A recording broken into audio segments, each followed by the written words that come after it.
अथ षष्ठोऽध्यायः। छठा अध्याय। ब्रह्मादि देवताओं का कैलाश जाकर श्री महादेव जी को मनाना। श्री मैत्रेय जी कहते हैं, विदुर जी, इस प्रकार जब रुद्र के सेवकों ने समस्त देवताओं को हरा दिया और उनके संपूर्ण अंग प्रत्यंग भूत प्रेतों के त्रिशूल, पट्टिश, खड्ग, गदा, परिघ और मुद्गर आदि आयुधों से छिन्न भिन्न हो गए, तब वे ऋत्विज और सदस्यों के सहित बहुत ही डर कर ब्रह्मा जी के पास पहुँचे और प्रणाम करके उन्हें सारा वृत्तांत कह सुनाया। भगवान ब्रह्मा जी और सर्वांतर्यामी श्री नारायण पहले से ही इस भावी उत्पात को जानते थे, इसी से वे दक्ष के यज्ञ में नहीं गए थे।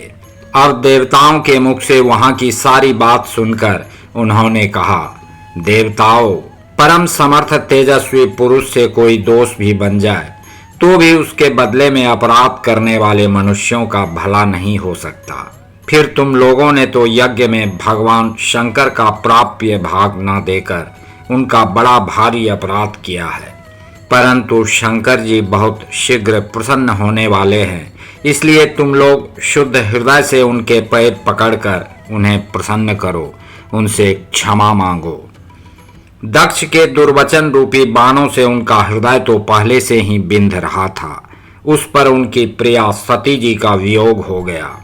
इसलिए यदि तुम लोग चाहते हो कि वह यज्ञ फिर से आरंभ होकर पूर्ण हो, तो पहले जल्दी जाकर उनसे अपने अपराधों के लिए क्षमा मांगो, नहीं तो उनके कुपित होने पर लोकपालों के सहित इन समस्त लोकों का भी बचना असंभव है। भगवान रुद्र परम स्वतंत्र हैं, उनके तत्व और शक्ति सामर्थ्य को न तो कोई ऋषि मुनि, देवता और यज्ञ स्वरूप देवराज इंद्र ही जानते हैं और न स्वयं मैं ही जानता हूँ, फिर दूसरों की तो बात ही क्या है। ऐसी अवस्था में उन्हें शांत करने का उपाय कौन कर सकता है। देवताओं से इस प्रकार कहकर ब्रह्मा जी उनको, प्रजापतियों को और पितरों को साथ ले अपने लोक से पर्वत श्रेष्ठ कैलाश को गए, जो भगवान शंकर का प्रिय धाम है। उस कैलाश पर औषधि, तप, मंत्र तथा योग आदि उपायों से सिद्धि को प्राप्त हुए और जन्म से ही सिद्ध देवता नित्य निवास करते हैं। किन्नर, गंधर्व और अप्सरादि सदा वहां बने रहते हैं। उसके मणिमय शिखर हैं, जो नाना प्रकार की धातुओं से रंग बिरंगे प्रतीत होते हैं। उस पर अनेक प्रकार के वृक्ष, लता और गुल्मादि छाए हुए हैं, जिनमें झुंड के झुंड जंगली पशु विचरते रहते हैं। वहां निर्मल जल के अनेकों झरने बहते हैं और बहुत सी गहरी कंदरा और ऊंचे शिखरों के कारण वह पर्वत अपने प्रियतमों के साथ विहार करती हुई सिद्ध पत्नियों का क्रीड़ा स्थल बना हुआ है। वह सब और मोरों के शोर, मदांध भ्रमरों के गुंजार, कोयलों की कूहू कूहू ध्वनि तथा अन्यान्य पक्षियों के कलरव से गूंज रहा है। उसके कल्प वृक्ष अपनी ऊंची ऊंची डालियों को हिला हिलाकर मानो पक्षियों को बुलाते रहते हैं, तथा हाथियों के चलने फिरने के कारण वह कैलाश स्वयं चलता हुआ सा और झरनों की कलकल ध्वनि से बातचीत करता हुआ सा जान पड़ता है। मंदार, पारिजात, सरल, तमाल, शाल, ताड़, कचनार, असन और अर्जुन के वृक्षों से वह पर्वत बड़ा ही सुहावना जान पड़ता है। आम, कदम्ब, नीप, नाग, पुन्नाग, चंपा, गुलाब, अशोक, मौलसिरी, कुंद, कुर्बक, सुनहरे शतपत्र कमल, इलायची और मालती की मनोहर लताएं तथा कुब्जक, मोगरा और माधवी की बेलें भी उसकी शोभा बढ़ाती हैं।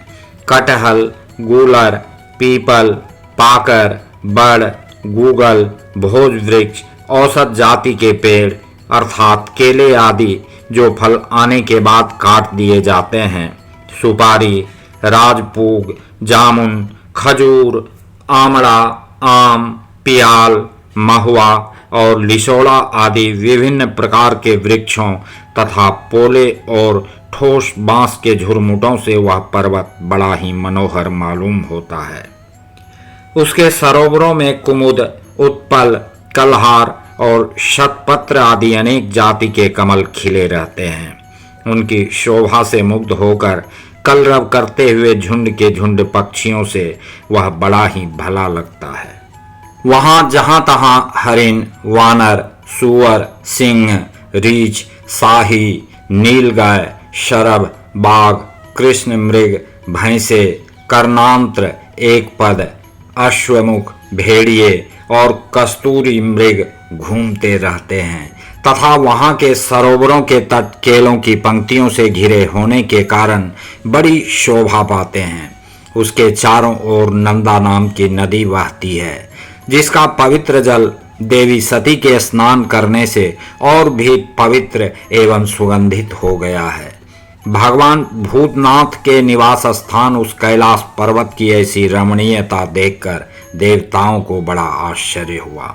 वहां उन्होंने अलका नाम की एक सुरम्यपुरी और सौगंधिक वन देखा, जिसमें सर्वत्र सुगंध फैलाने वाले सौगंधिक नाम के कमल खिले हुए थे।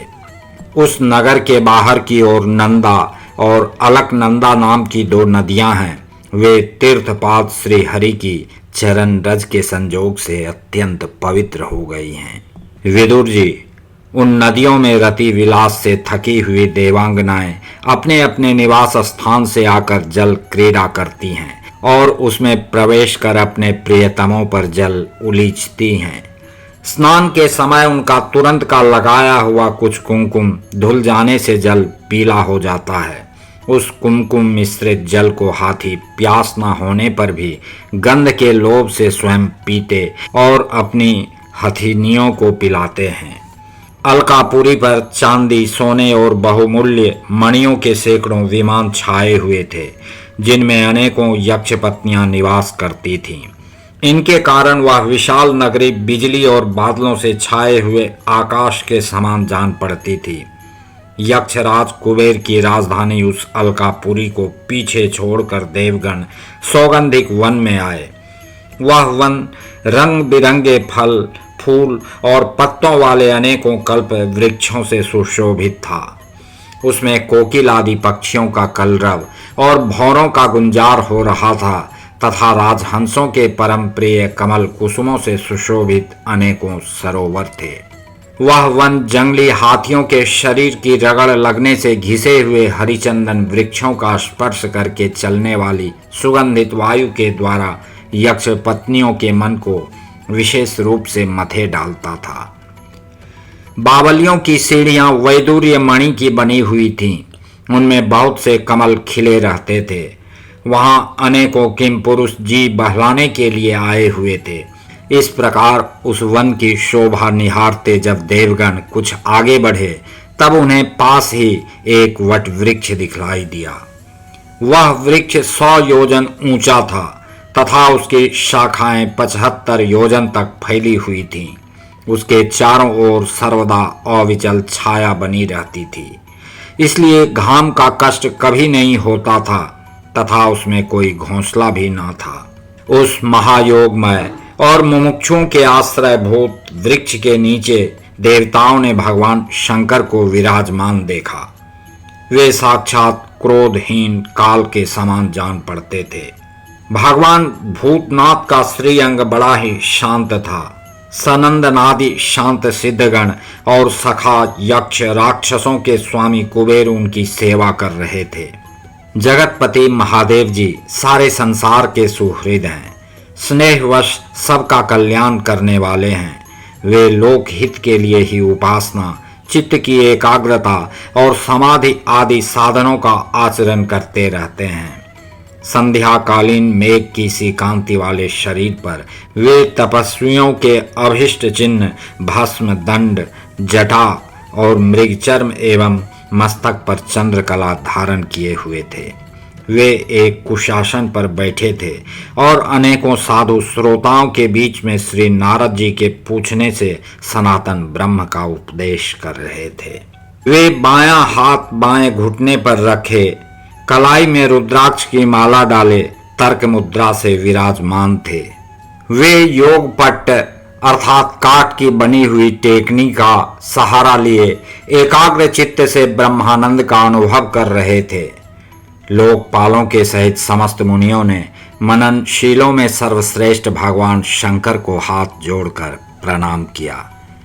यद्यपि समस्त देवता और दैत्यों के अधिपति भी श्री महादेव जी के चरण कमलों की वंदना करते हैं, तथापि वे श्री ब्रह्मा जी को अपने स्थान पर आया देख तुरंत खड़े हो गए और जैसे वामनावतार में परम पूज्य विष्णु भगवान कश्यप जी की वंदना करते हैं, उसी प्रकार सिर झुकाकर उन्हें प्रणाम किया। इसी प्रकार शंकर जी के चारों ओर जो महर्षियों सहित अन्यान्य सिद्धगण बैठे थे, उन्होंने भी ब्रह्मा जी को प्रणाम किया। सबके नमस्कार कर चुकने पर ब्रह्मा जी ने चंद्रमौली भगवान से, जो अब तक प्रणाम की मुद्रा में ही खड़े थे, हंसते हुए कहा। श्री ब्रह्मा जी ने कहा, देव, मैं जानता हूँ आप संपूर्ण जगत के स्वामी हैं, क्योंकि विश्व की योनि शक्ति अर्थात प्रकृति और उसके बीज शिव अर्थात पुरुष से परे जो एक रस पर ब्रह्म है, वह आप ही हैं। भगवान, आप मकड़ी के समान ही अपने स्वरूप भूत शिव शक्ति के रूप में क्रीड़ा करते हुए लीला से ही संसार की रचना, पालन और संहार करते रहते हैं। आपने ही धर्म और अर्थ की प्राप्ति कराने वाले वेद की रक्षा के लिए दक्ष को निमित्त बनाकर यज्ञ को प्रकट किया है। आपकी ही बांधी हुई ये वर्णाश्रम की मर्यादाएं हैं, जिनका नियमनिष्ठ ब्राह्मण श्रद्धा पूर्वक पालन करते हैं। मंगलमय महेश्वर, आप शुभ कर्म करने वालों को स्वर्गलोक अथवा मोक्ष पद प्रदान करते हैं तथा पाप कर्म करने वालों को घोर नरकों में डालते हैं। फिर भी किसी किसी व्यक्ति के लिए इन कर्मों का फल उल्टा कैसे हो जाता है। जो महानुभाव आपके चरणों में अपने को समर्पित कर देते हैं, जो समस्त प्राणियों में आपकी ही झांकी करते हैं और समस्त जीवों को अभेद दृष्टि से आत्मा में ही देखते हैं, वे पशुओं के समान प्रायः क्रोध के अधीन नहीं होते। जो लोग भेद बुद्धि होने के कारण कर्मों में ही आसक्त हैं, जिनकी नीयत अच्छी नहीं है, दूसरों की उन्नति देखकर जिनका चित्त रात दिन कुढ़ा रहता है और जो मर्म भेदी अज्ञानी अपने दुर्वचनों से दूसरों का चित्त दुखाया करते हैं, आप जैसे महापुरुषों के लिए उन्हें भी मारना उचित नहीं है, क्योंकि वे बेचारे तो विधाता के ही मारे हुए हैं। देव, भगवान कमलनाभ की प्रबल माया से मोहित हो जाने के कारण यदि किसी पुरुष की कभी किसी स्थान में भेद बुद्धि होती है, तो भी साधु पुरुष अपने पर दुख कातर स्वभाव के कारण उस पर कृपा ही करते हैं। दैववश जो कुछ हो जाता है, वे उसे रोकने का प्रयत्न नहीं करते। प्रभो, आप सर्वज्ञ हैं। परम पुरुष भगवान की दुस्तर माया ने आपकी बुद्धि का स्पर्श भी नहीं किया है, अतः जिनका चित्त उसके वशीभूत होकर कर्म मार्ग में आसक्त हो रहा है, उनके द्वारा अपराध बन जाए तो भी उन पर आपको कृपा ही करनी चाहिए। भगवान, आप सबके मूल हैं। आप ही संपूर्ण यज्ञों को पूर्ण करने वाले हैं। यज्ञ भाग पाने का भी आपको पूरा अधिकार है। फिर भी इस दक्ष यज्ञ के बुद्धिहीन याजकों ने आपको यज्ञ भाग नहीं दिया, इसी से यह आपके द्वारा विध्वस्त हुआ। अब आप इस अपूर्ण यज्ञ का पुनरुद्धार करने की कृपा करें। प्रभो, ऐसा कीजिए जिससे यजमान दक्ष फिर जी उठे, भग देवता को नेत्र मिल जाएं, भृगु जी के दाढ़ी मूछ आ जाएं और पूषा के पहले के ही समान दांत निकल आएं। रुद्रदेव, अस्त्र शस्त्र और पत्थरों की बौछार से जिन देवता और ऋत्विजों के अंग प्रत्यंग घायल हो गए हैं, आपकी कृपा से वे फिर ठीक हो जाएं। यज्ञ संपूर्ण होने पर जो कुछ शेष रहे, वह सब आपका भाग होगा। यज्ञ विध्वंसक, आज यह यज्ञ आपके ही भाग से पूर्ण हो।